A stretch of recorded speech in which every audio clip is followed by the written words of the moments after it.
একটি গোলাপ ফুলের গাছ লাগাবো, তাই যমুনার তীরে যাচ্ছি উর্বর মাটির সন্ধানে। গাছের অনেক যত্ন করব 5টি ফুল ফোটানোর জন্যে। 4টি ফুল দিয়ে আসবো জাতীয় চার নেতাদের কবরে, আর একটি ফুল দেব বঙ্গবন্ধু শেখ মুজিবের সমাধিস্থলে। আমার ভালোবাসার প্রতিদান দিতে গাছে ফুল যেন ফোটে, আর ফুল যদি বেশি ফোটে তাহলে মুন্সিগঞ্জ ইত্যাদির অনুষ্ঠানে 40 মিনিট 36 সেকেন্ডে এক রূপসী বালিকাকে দেখা যায়। সে অবাক দৃষ্টিতে মঞ্চের দিকে তাকিয়ে। মায়াবী তার চেহারা, অপরূপ তার সৌন্দর্য। তার সৌন্দর্য দেবীর প্রতিমার মতো, তার সৌন্দর্য জলে ভাসা নীল পদ্মের মতো। তার সৌন্দর্য যেন বৈশাখের পরন্ত বিকেলে লাল শাড়ি পরা রমণীর মতো।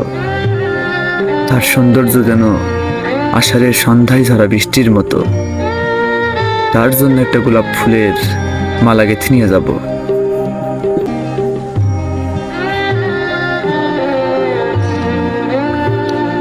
যে যোদ্ধা যুদ্ধের দামামা শুনলেই অস্ত্র হাতে চলে আসে যুদ্ধের ময়দানে, সে যোদ্ধাই ভালোবাসার টানে অস্ত্র ফেলে মালা হাতে ফিরে আসে তার প্রিয়ার কাছে। অর্থবিত্ত আর প্রাচুর্য দিয়ে হয়তো পৃথিবীর সমস্ত কিছুই পাওয়া যায়, কিন্তু ভালোবাসা পাওয়া যায় না।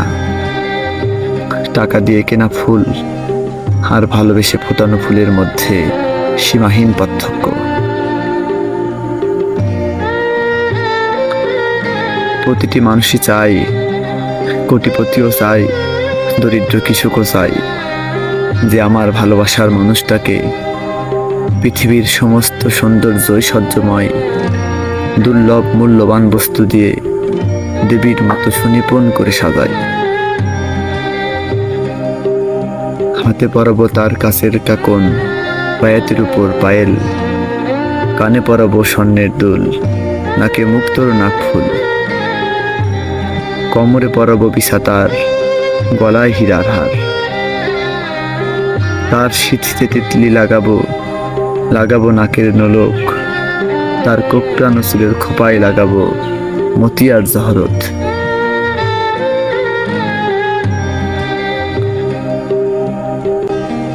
বিকেল পেরিয়ে সন্ধ্যা নেমে যায়, আমি আধারে থাকি, কষ্ট নাই, কিন্তু আমার ভালোবাসার মানুষ যেন ক্ষীণ আলোর উষা দেখতে পাই।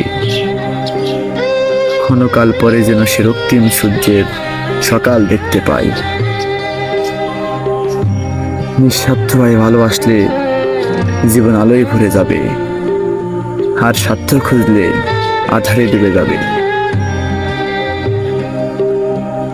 বৈশাখের পরন্ত বিকেলের লাইনটা কোন এক লেখকের, যা খাতায় লেখা, আর বাকি কথাগুলো আমার অন্তরের অনুভূতি, যা হৃদয়ে লেখা। ভালোবেসে ফুলটা এই যমুনায় ভাসাই, ও যেন পদ্মা, মেঘনা, ইছামতি অথবা ধলেশ্বরীর জলে মিশে আমার প্রাণপ্রিয়ার কাছে পৌঁছাই। ডক্টর ইয়াজউদ্দিন স্কুলের পাশ দিয়ে গেলে ফুলটা সত্যি পৌঁছাতে পারে, আমার জীবনের স্বাদ পূর্ণ হতে পারে।